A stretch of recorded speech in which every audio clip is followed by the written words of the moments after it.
Prince जी जबलपुर से। राधे राधे महाराज जी। महाराज जी, जब आप गंगा किनारे रहते थे तब आपको कई दिन तक भूखे रहना पड़ता था, फिर भी आप शरीर से बहुत बलवान थे ऐसा बताते हैं। हम दिन भर खाते रहते हैं महाराज जी, फिर भी दुबले पतले से हैं हमारे। इसका क्या कारण है? हम प्रसन्न रहते हैं।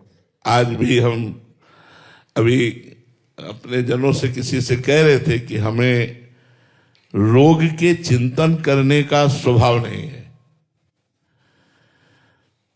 हम ना चाहते हैं कि हमारा कभी चिंतन शरीर या रोग का हो, इसलिए हम प्रसन्न रहते हैं और प्रसन्नता के कारण हम स्वस्थ रहते हैं। भयानक रोग होने पर किडनी फेल है, रोज डायलिसिस हो रहा है, और पर हम एक अपने को स्वस्थ मानते हैं, हम बीमार नहीं मानते। और भगवान का चिंतन और ऐसी हम दिनचर्या बनाते हैं जिससे हम ये सोच ही ना पाए कि हम रोगी हैं। तो स्वस्थता प्रसन्नता से जुड़ी हुई है। नहीं, आप चाहे रबड़ी पाओ, आपको टेंशन में रख दिया जाए तो आप स्वस्थ नहीं रहेंगे। आप नमक रोटी पाओ और आप प्रसन्न रहो तो आप में बहुत बल तेज आदि आ जाएगा। तो गंगा जल में संपूर्ण सामर्थ्य है। जैसे गौ के दुग्ध में, वैसे गंगा जल में हमने अनुभव किया है। गंगा जल में वो सब पोषक तत्व हैं जिनसे आदमी मरेगा नहीं और पौष्टिक बलवान होकर के चलेगा। 2-4 दिन थोड़ा नए नए में लगेगा ऐसा, पर अभ्यास करने पर, जैसे नर्मदा जी हैं, गंगा जी हैं, इनके जल में पोषक तत्व है जो हमें चाहिए जीवन जीने के लिए, वो उसमें है। तो जैसे भूख से व्याकुल होकर गंगा जल भर पेट पीते थे, हम में बिल्कुल वैसे ही पावर आता था जैसे गाय का दूध पीने पर। हमें कभी निर्बलता का, आज भी निर्बलता का अनुभव नहीं। यद्यपि हमारी सामर्थ्य नहीं कि मैं खड़ा होकर चल पाऊं, लेकिन हमारे अंदर उत्साह इतना है कि मतलब स्वस्थ पुरुष को भी हम कुछ नहीं सोचते। ऐसा स्वस्थता है अंदर, प्रसन्नता है, वो भगवान की शरण के कारण।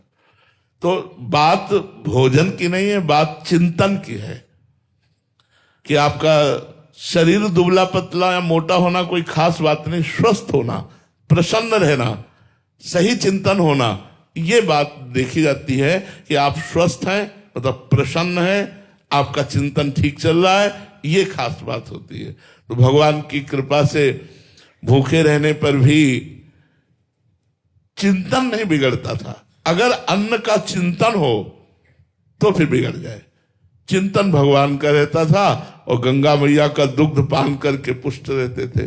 बहुत प्यार गंगा मैया ने दिया है, बहुत प्यार। गंगा मैया का हम कभी विस्मरण नहीं कर सकते।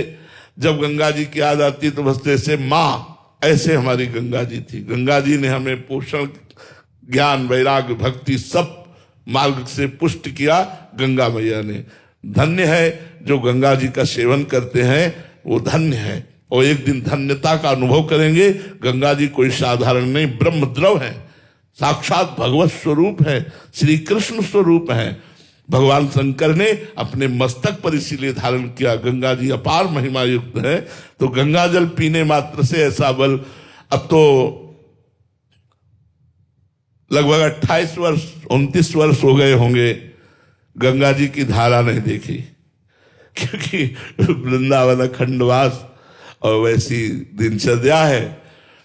पर मन कभी कभी व्याकुल होता है। वो गंगा के किनारे का दृश्य जो है वो हृदय को चुराता है। यार क्या जीवन था, किसी से कोई संपर्क नहीं, कोई मतलब नहीं, आकाश वृत्ति से जो मिल गया खाया नहीं, गंगा किनारे पड़े, हर समय भगवदानंद में डूबे। ये कोई सत्य वस्तु नहीं है, आप सच्ची मानिएगा। ये सब माया का प्रपंच है और यहां कोई प्यार करने वाला नहीं मिला मुझे आज तक संसार में। पाए जान जगत में सब जन कपटी कुटिल कलयुगी टंचु। सामने कहेंगे मैं आपका, और पीछे यही बात कितने से बोले हुए हैं। सामने ऐसा प्रदर्शन करेंगे, पीछे क्या है। तो सत्य वस्तु भगवान में चित्त लगाने से हर समय मन प्रसन्न रहता है और शरीर के दुख सुख का प्रभाव नहीं पड़ता। इसलिए आनंद में जीवन हो जाता है, परमानंद में जीवन हो जाता है जो भगवान के चिंतन में रहता है।